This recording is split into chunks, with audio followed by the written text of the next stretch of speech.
From the blackest corners of your mind, they call, pulling you deep into shadow, twisting your senses, keeping you from sleep. It's time to face your darkest fears.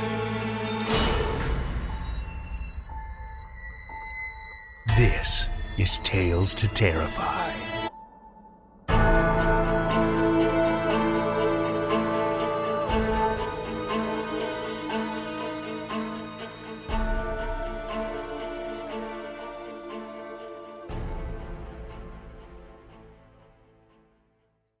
Good evening, children of the night, and welcome.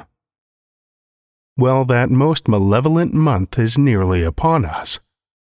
I kind of love the crispness of the season, especially at the start of October. The days are decently warm still, but that cool breeze sends shivers down my spine every time the sun dips below the horizon. There's a certain smell in the air in October, too, and it hits me hard in the nostalgia. Autumn's been my favorite season, and October my favorite month, for as long as I can remember. Halloween aside, it just seems to ooze creepiness. I love evening walks in October especially. The shadows are longer.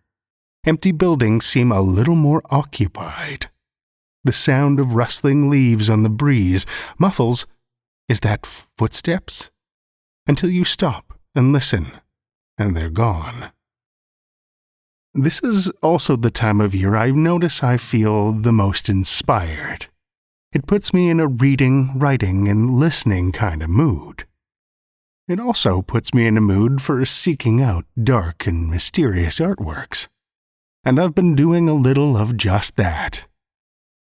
Kicking off our creepy season for patrons, we've got a fresh batch of Tales to Terrify swag coming your way. I've been working with Carly Jessup at Jessup's General Store again this fall to craft a concoction of dark designs and eerie artwork to send your way. It's still in the works, but I'll keep you posted. If you're curious for yourself, though, check out Jessup's General Store for all of the occult-inspired goodness you can handle. Carly does an amazing job, and I love her artwork so much. I'm sure you will, too. If you don't want to miss out on this next swag pack, there's still time to sign up. Patreon.com/Tales to Terrify. I have a few other overdue items to send out to patrons, too. So if you're a supporter who's waiting, I apologize, and I promise the goodies will be flying your way soon. Lastly, before we dive in, I can officially let you know that submissions will remain open until the end of October. It felt a bit like a travesty to close them before the most horror-inspiring season really kicks off. So make sure you don't let us down. TalesToTerrify.com/submissions. Scare up something horrible for us, would you? We have 2 tales for you this evening, the first of which comes from Virginia Campen. Virginia Campen lives in an overgrown corner of North Carolina and writes by the light of fireflies and swamp gas.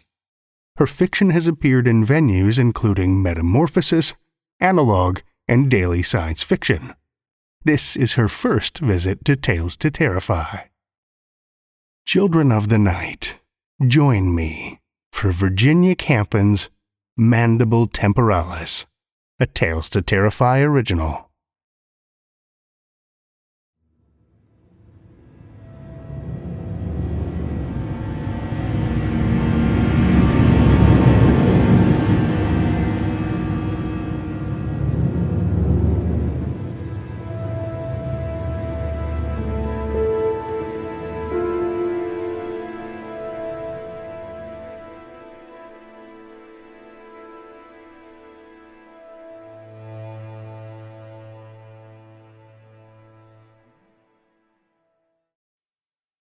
Mark pushed his chair away from the table. Jenna, I know your damn jaw hurts. I'm sick of... He took a deep breath and stood up. I'm going out for a walk. Don't wait up. The front door slammed as I tipped out a dose of naproxen from the jumbo-sized bottle that lived on the kitchen table. A half-eaten pork chop sat on my dinner plate. I should have stuck to the mashed potato and squash. My teeth ached. The pain in my jaw pulsed and flared. I retreated to the couch with my head wrapped in an ice pack, where I watched TV and hoped for sleep, wondering what I had done to deserve such pain. Mark shook me awake after midnight. Jenna, I found a specialist for you. He smelled of cigar smoke and scotch and another scent I couldn't place, astringent and unsettling. I fumbled for the remote and clicked off the TV. Where were you? Stopped for a drink. Some crazy new bar done up like an old-fashioned saloon. Ran into this guy, this doctor. Convinced him to see you. Made a special appointment for tomorrow. Mark fumbled in his pocket and placed a business card on the coffee table, then lurched off toward the bedroom. He's a bone guy, Mark said at breakfast, chewing a cold slice of pizza while I slurped soft-boiled eggs. A bone dentist. He's mostly into research. Doesn't see many patients. I had to really sell him on you. I stared at the business card. Jeremiah Smith, DDO, PhD. An unfamiliar address scribbled in pencil on the back. What will it cost? Don't you worry about that. I worked out a deal. Mark smiled, flashing his beautiful, naturally straight, blindingly white teeth. He'd never worn braces, never had a cavity, and I hated him for it. I'd spent thousands on mouth guards and physical therapy, even tried hypnosis. I'd replaced my amalgam fillings with porcelain at the urging of a naturopath, removed my back molars, upper and lower, on the advice of a dentist. Nothing helped. I'd used all my sick days at work and ate ibuprofen like candy. Mark whistled as we left the apartment that morning. In the evening, we drove to Dr. Smith's office, a narrow storefront in a strip mall, wedged between a nail salon and a chiropractor. Black lettering on the door spelled out dental osteology. It looks closed, I said. It's a special appointment, just for you. He'll be there. The waiting room contained a small table flanked by 2 straight-backed chairs. No magazines, no pictures on the walls, only a dusty artificial ficus tree. A frosted glass window, the kind that hides a receptionist, glowed with a greenish light. A shadow moved behind the glass. Hello? I rapped on the window. We're here for Dr. Smith? The shadow paused, wavered, and disappeared. A moment later a door, half hidden behind the ficus tree, swung open. How had I not noticed it? The dark wood and heavy brass hardware contrasted with the rest of the architecture, the flimsy acoustic ceiling tiles and grey industrial carpeting. The man in the doorway was tall, bearded, dressed in dark pants and a white lab coat. You are the Millers, he said, stating it as fact. Mark grinned like a fanboy meeting a celebrity. Dr. Smith, it's so good to see you again. This is my wife, Jenna, the one with all the problems. The doctor held out his hand and I automatically took it, cool and dry with a curious powdery feel. I was seized with the need to see his teeth.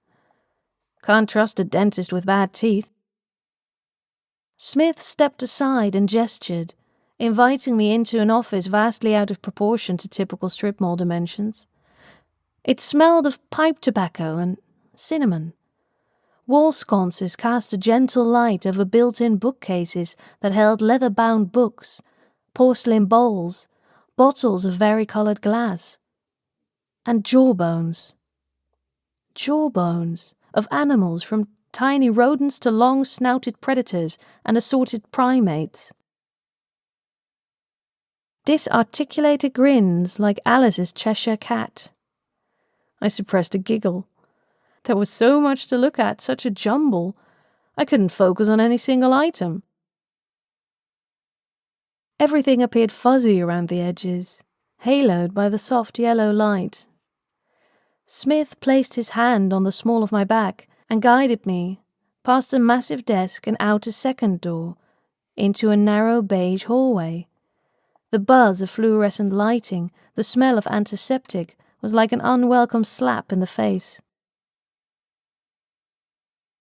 In a cramped exam room, I lowered myself into the dental chair. There was a hum as it reclined. Then Smith loomed over me. "A little nitrous oxide to relax you," he said, placing a small transparent mask connected to rubbery white tubes on my nose. "How does that feel? Too loose and you don't get the full benefit. Too tight, well, that's not good either." Gas hissed through the tubing. 1 breath. 2 breaths. The room felt warmer, my limbs heavy. I smelled cinnamon. Dr. Smith sat beside me on a stool, smiling, finally showing his teeth. Good teeth, sturdy and heavy, gleaming like ivory. "I will have to manipulate your jaw during treatment," he said, "and this may cause some slight pain." The word treatment startled me. I'd assumed this was an examination, an initial assessment. I tried to sit up, struggling against the slope of the chair. "Relax." Smith's voice sounded far away. He gently pressed me back into the chair. The hissing increased. He removed a gold pocket watch from his vest and consulted it. "It will be fine," I thought, surrendering to the gas. "I am safe and warm, and my pain is now only a dull ache, and I could stay here forever." My head lolled on the padded headrest. A skeleton hung in the corner, suspended from the ceiling. It wasn't grinning at me like the cartoon Halloween decorations or Day of the Dead sugar skulls. "Why so sad?" I mumbled. "You can tell me. I can keep a secret." It clicked its teeth once but remained silent. Smith was talking. "Did you know, my dear, that dentists were the first to use nitrous during surgery? Around 1840 for extractions. Then ether and chloroform came along and, so many advancements in pain relief." He snapped the watch shut and tucked it away. "That's enough nitrous." He held up a different mask, this one bulkier, made of leather and canvas and shiny metal, big enough to cover both my nose and mouth. He deftly switched out the masks. "Good, good," he murmured. "A deep breath now, if you please." A single inhalation, and every trace of pain vanished, replaced by the glorious and absolute certainty that Dr. Smith would help me. A warm golden light suffused the room. Smith began tapping insistently on my jaw below my right ear. A memory of pain coalesced under his fingertip, and I reflexively jerked away. "Easy," he crooned, patting my arm. A pressure across my hips, a wide band being drawn tight. A strap around my left wrist, cinching it to the armrest. The skeleton rattled nervously on its chain, sending out a warning. I shook my head, willing my right hand upward and clawing the mask off. I gulped air and kicked my legs, trying to get blood flowing, trying to clear my head. "That's not nitrous," I gasped. Dr. Smith nodded. "It is my own formulation, developed when I was studying in Boston. I call it Lethean. Better than chloroform or ether, yet it has been forgotten by the medical establishment. He grabbed my right wrist and forced it down. "Relax, Miss Miller. The restraints are to keep you secure during the procedure.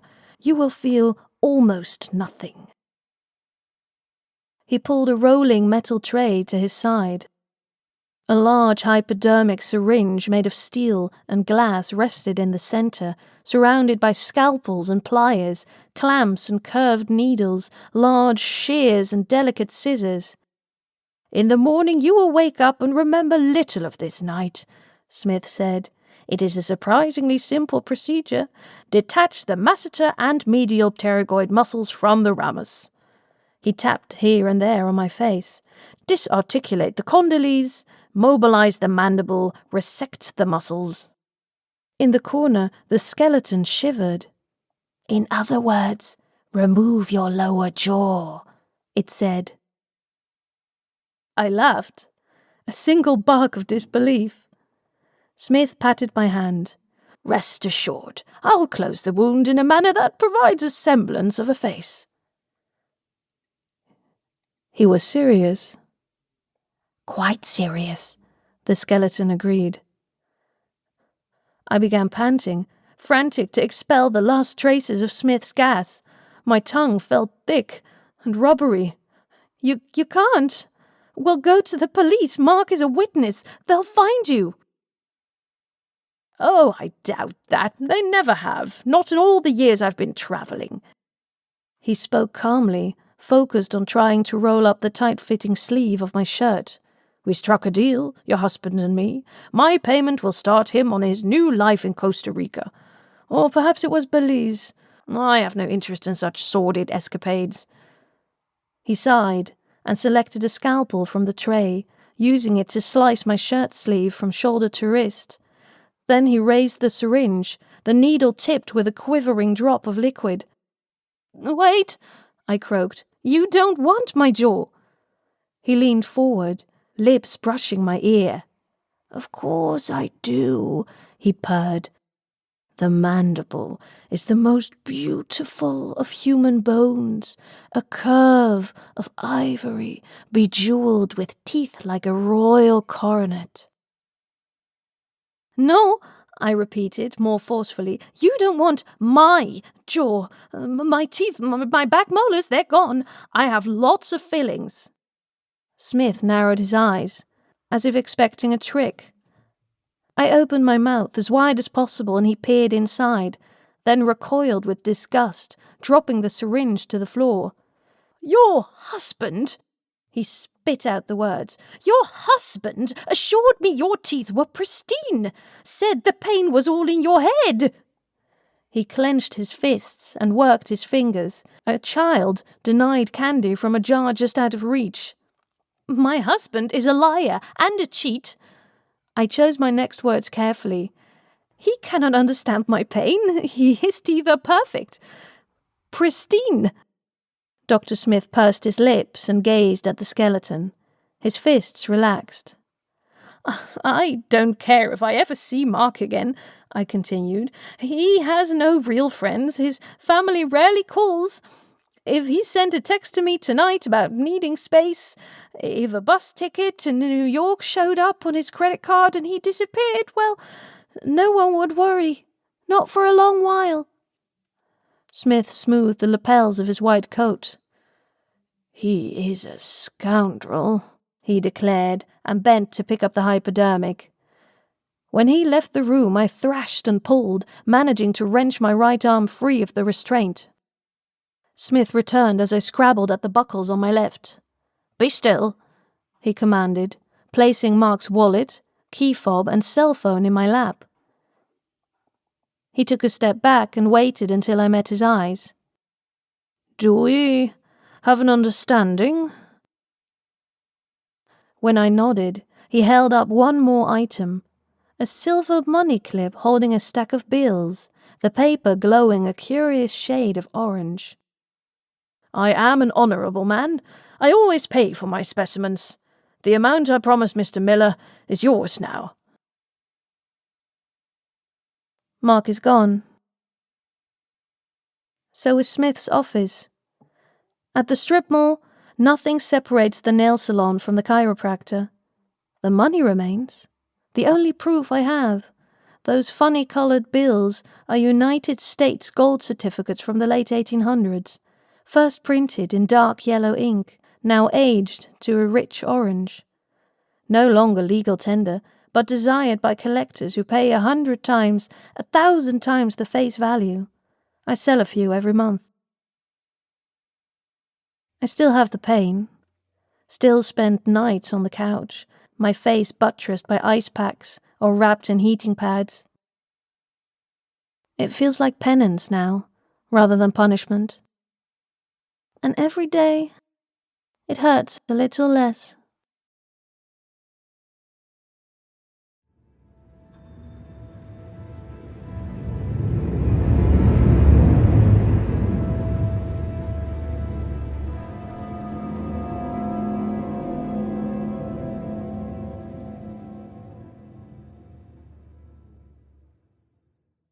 That was Virginia Campen's Mandible Temporalis, as read by Alexandra Elroy. Alexandra is a bilingual voice actress and writer who lurks by the shallow polders of the Netherlands, waiting for her next bout of inspiration. She loves everything to do with stories, especially creative and playful horror. Her favorite voices to do are witches, goblins, and crazy computers. Things she brags about are her children, her stories, her Japanese BA, and her podcast on UK culture, One Cup of Perfect Tea. Check it out. Thank you, Alexandra. Our second tale tonight is a classic from H.P. Lovecraft. Howard Phillips Lovecraft was an American writer of weird, science, fantasy, and horror fiction. He is best known for his creation of the Cthulhu mythos. Born in Providence, Rhode Island, Lovecraft spent most of his life in New England. His literary corpus is based around the idea of cosmicism, a personal philosophy and the main theme of his fiction that posits that humanity is an insignificant part of the cosmos and could be swept away at any moment. Lovecraft was never able to support himself from earnings as an author and editor. He was virtually unknown during his lifetime and was almost exclusively published in pulp magazines before his death. A scholarly revival of his work began in the 70s, and he is now regarded as one of the most significant 20th century authors of supernatural horror fiction. Listen with me, children of the night, to H.P. Lovecraft's The Picture in the House, a classic first published in the July 1921 issue of the National Amateur.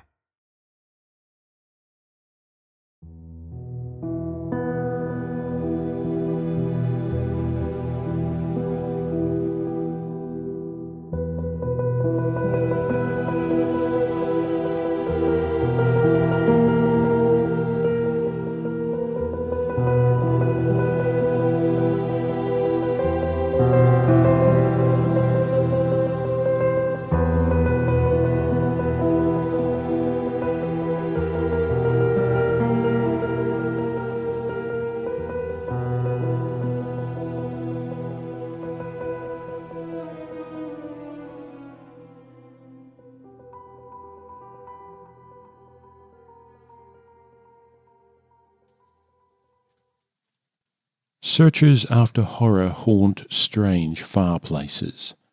For them are the catacombs of Ptolemaeus and the carven mausolea of the nightmare countries. They climb to the moonlit towers of ruined Rhine castles and falter down black cobwebbed streets beneath the scattered stones of forgotten cities in Asia. The haunted wood and the desolate mountain are their shrines, and they linger around the sinister monoliths on uninhabited islands. But the true epicure in the terrible, to whom a new thrill of unutterable ghastliness is the chief end and justification of existence, esteems most of all the ancient, lonely farmhouses of backwoods New England, for there the dark elements of strength, solitude, grotesqueness, and ignorance combine to form the perfection of the hideous.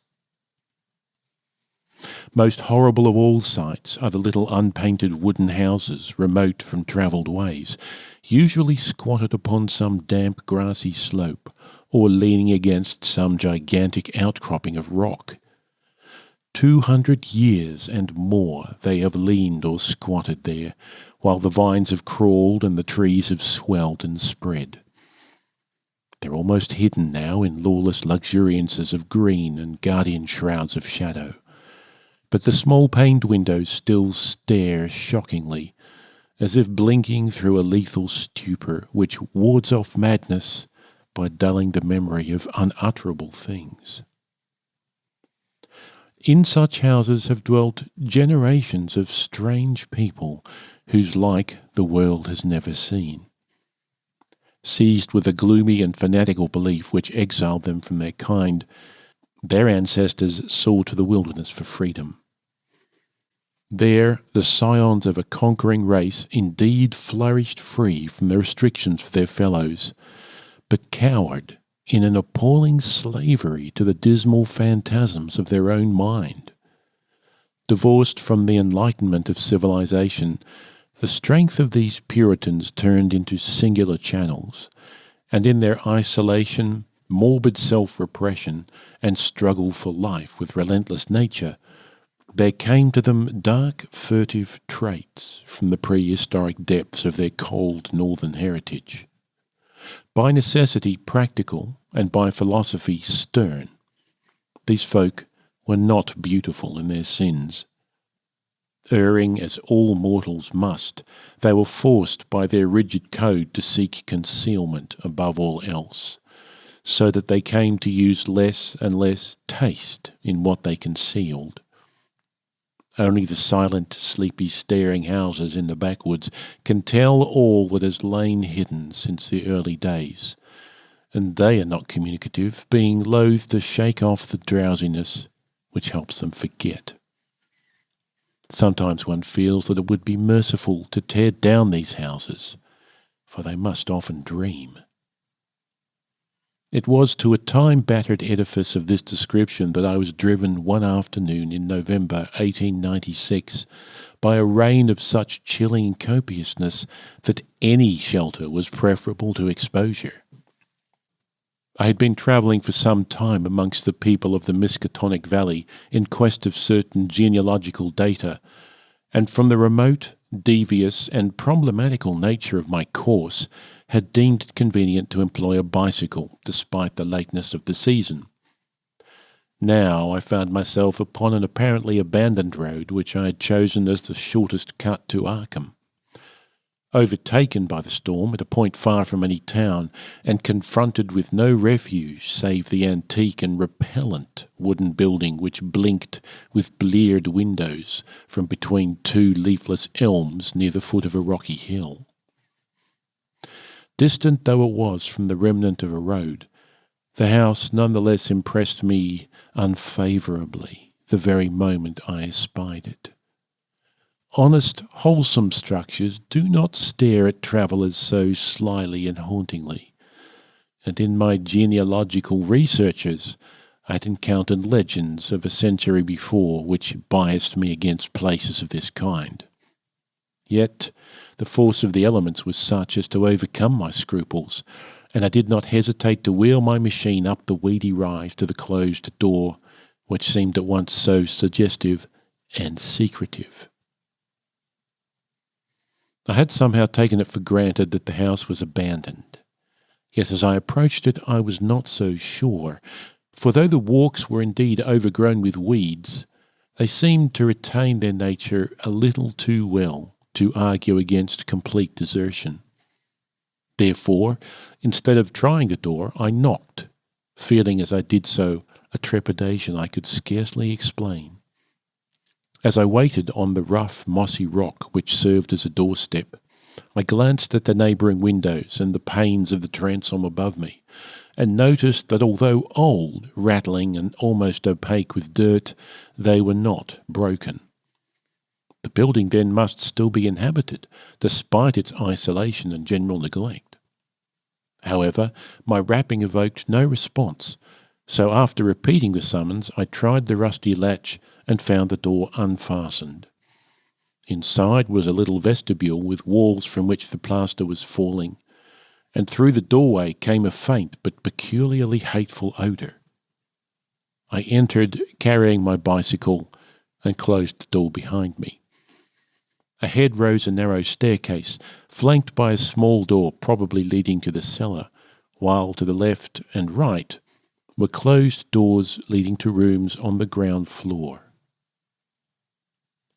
Leaning my cycle against the wall, I opened the door at the left and crossed into a small, low-ceilinged chamber but dimly lighted by its two dusty windows and furnished in the barest and most primitive possible way. It appeared to be a kind of sitting room, for it had a table and several chairs, and an immense fireplace above which ticked an antique clock on a mantel. Books and papers were very few, and in the prevailing gloom I could not readily discern the titles.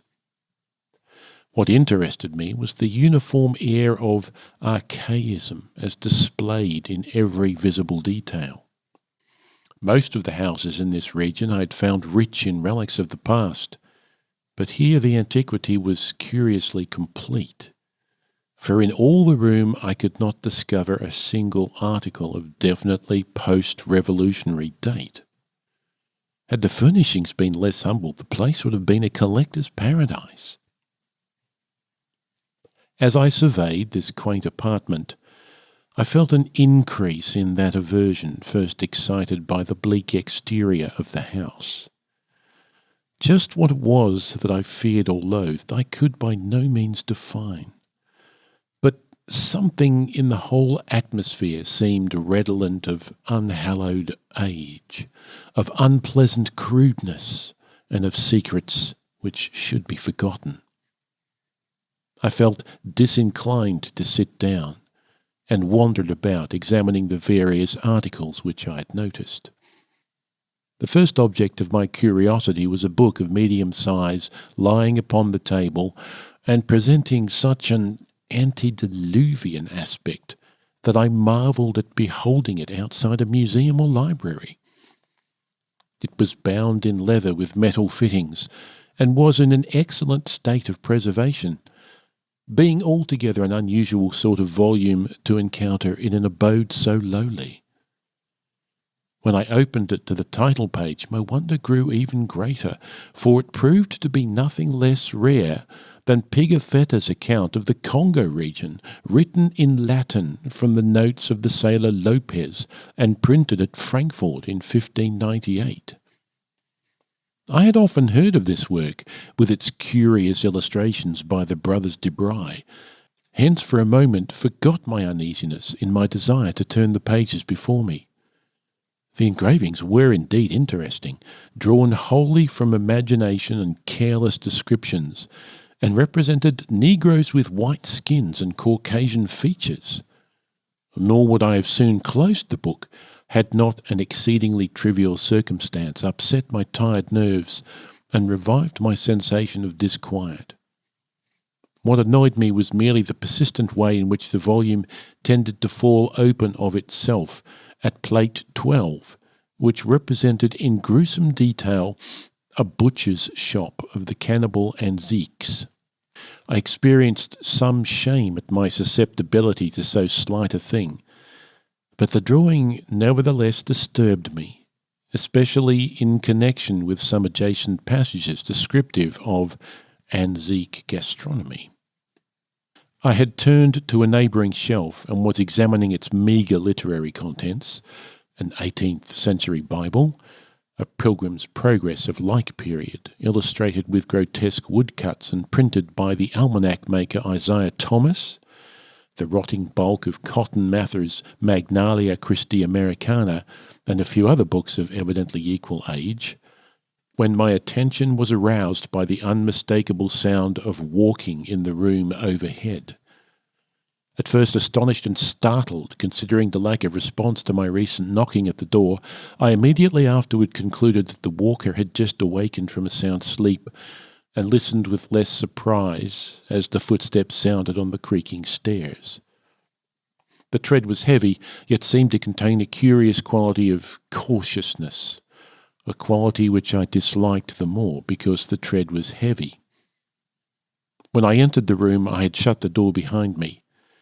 Now, after a moment of silence, during which the walker may have been inspecting my bicycle in the hall, I heard a fumbling at the latch and saw the panelled portal swing open again. In the doorway stood a person of such singular appearance that I should have exclaimed aloud but for the restraints of good breeding. Old, white-bearded and ragged, my host possessed a countenance and physique which inspired equal wonder and respect.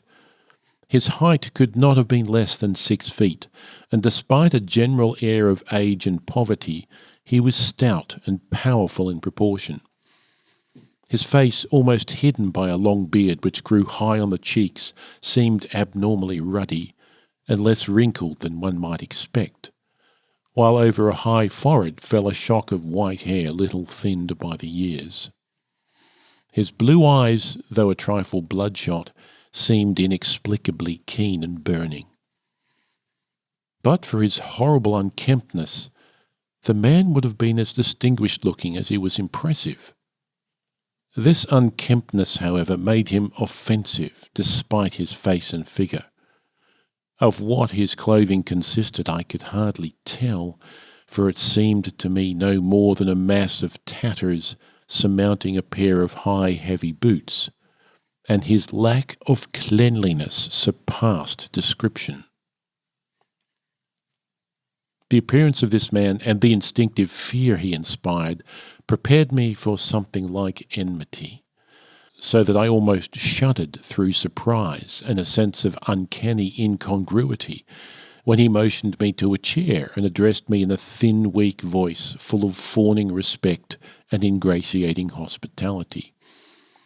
His speech was very curious, an extreme form of Yankee dialect I had long thought extinct, and I studied it closely as he sat down opposite me for conversation. "Catched in the rain, be ye?" he greeted. "Glad ye was nigh the house and had the sense to come right in. I calculate I was asleep, else I'd have heard ye. I ain't as young as I used to be, and I need a powerful sight of naps nowadays. Travelling far? I ain't seed many folks along this road since they took off the Arkham stage."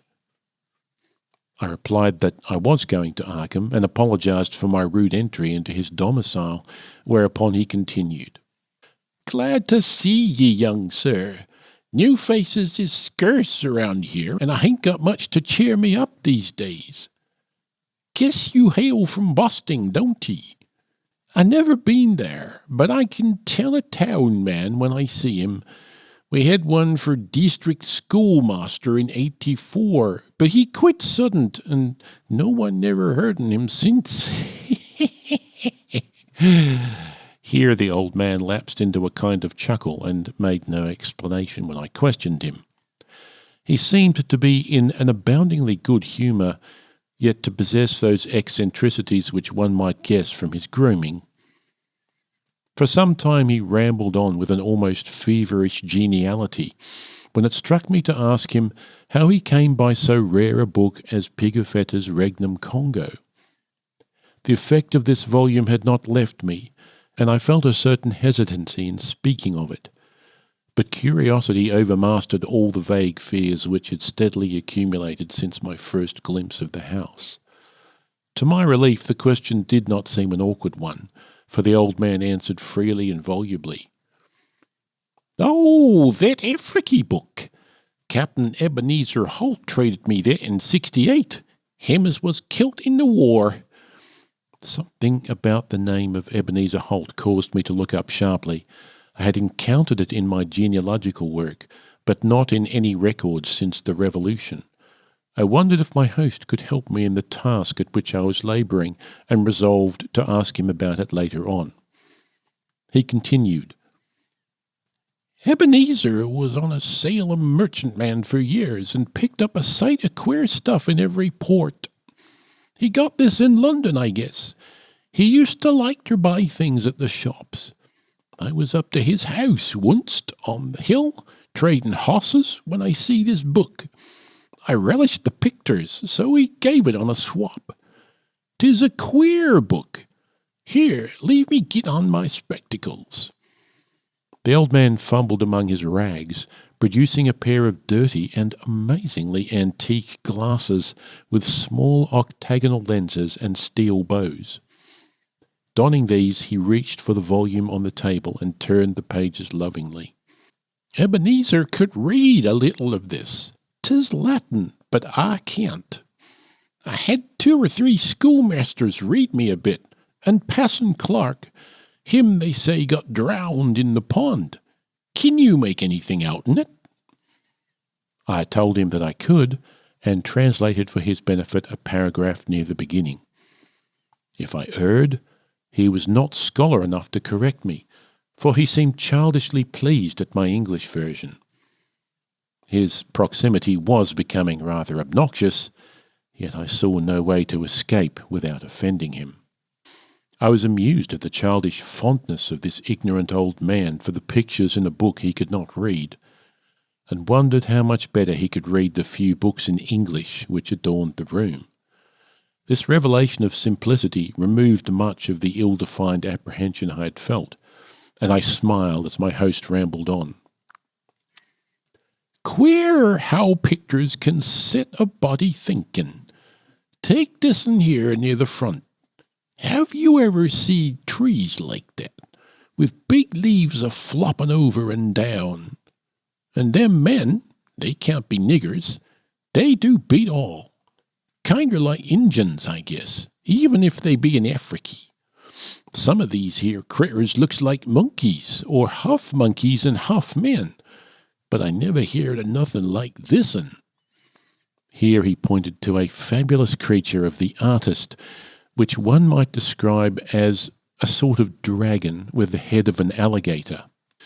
"But now I'll show ye the best'n, over here nigh the middle." The old man's speech grew a trifle thicker, and his eyes assumed a brighter glow, but his fumbling hands, though seemingly clumsier than before, were entirely adequate to their mission. The book fell open, almost of its own accord, and as if from frequent consultation at this place, to the repellent 12th plate, showing a butcher's shop amongst the Anzique cannibals. My sense of restlessness returned, though I did not exhibit it. The especially bizarre thing was that the artist had made his Africans look like white men.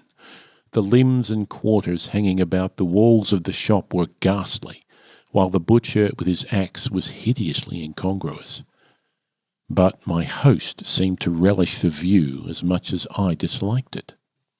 "What do ye think of this? Ain't never seen the like hereabouts, eh? When I see this, I telled Eb Holt, that's something to stir ye up and make your blood tickle. When I read in Scripter about slaying, like the Midianites was slew, I kinder think things, but I ain't got no picter of it. Here a body can see all they is to it. I s'pose 'tis sinful, but ain't we all born and living in sin? That feller being chopped up gives me a tickle every time I look at him. I have to keep looking at him, see where the butcher cut off his feet. There's his head on that bench, and one arm side of it, and t'other arm's on the ground side of the meat block." As the man mumbled on in his shocking ecstasy, the expression on his hairy, spectacled face became indescribable, but his voice sank rather than mounted. My own sensations can scarcely be recorded. All the terror I dimly felt before rushed upon me actively and vividly, and I knew that I loathed the ancient and abhorrent creature so near me with an infinite intensity. His madness, or at least his partial perversion, seemed beyond dispute. He was almost whispering now, with a huskiness more terrible than a scream, and I trembled as I listened. "As I says, 'tis queer how pictures sets ye thinking. Do you know, young sir, I'm right sot on this one here. After I got the book off Ebb, I used to look at it a lot, especially when I'd heard Passon Clark rant o' Sundays in his big wig. Once I tried something funny. Here, young sir, don't get scared. All I done was to look at the picture afore I killed the sheep from market. Killing sheep was kinder more fun after looking at it. The tone of the old man now sank very low, sometimes becoming so faint that his words were hardly audible. I listened to the rain and to the rattling of the bleared small-paned windows, and marked a rumbling of approaching thunder quite unusual for the season. Once a terrific flash and peal shook the frail house to its foundations, but the whisperer seemed not to notice.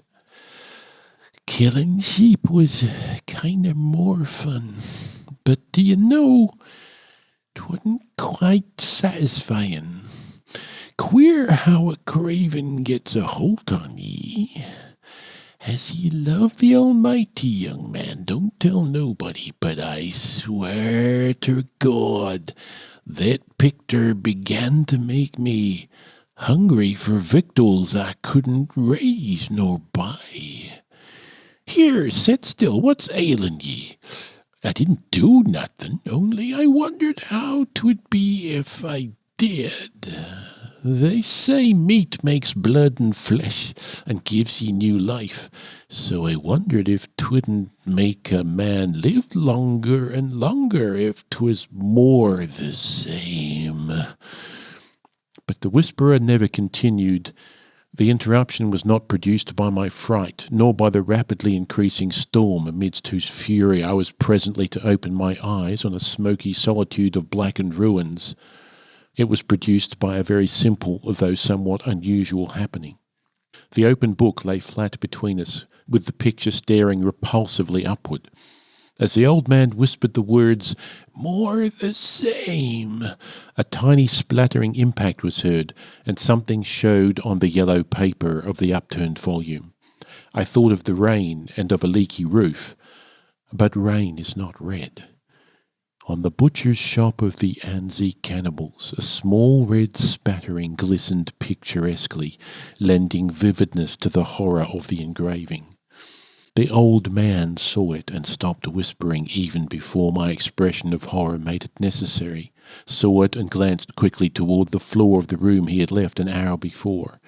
I followed his glance and beheld just above us on the loose plaster of the ancient ceiling a large irregular spot of wet crimson which seemed to spread even as I viewed it. I did not shriek or move, but merely shut my eyes. A moment later came the titanic thunderbolt of thunderbolts, blasting that accursed house of unutterable secrets and bringing the oblivion which alone saved my mind.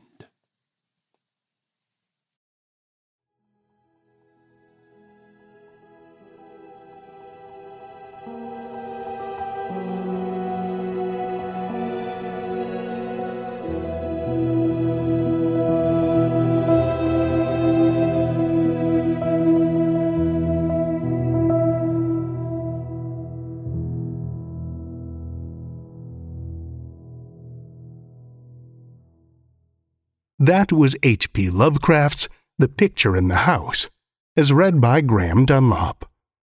Graeme Dunlop is a software solution architect and voice actor living in Melbourne, Australia. He is the co-editor of the fantasy podcast Podcastle and used to host the YA podcast Cast of Wonders. He occasionally tweets as @Kibitzer on Twitter. Thank you, Graeme.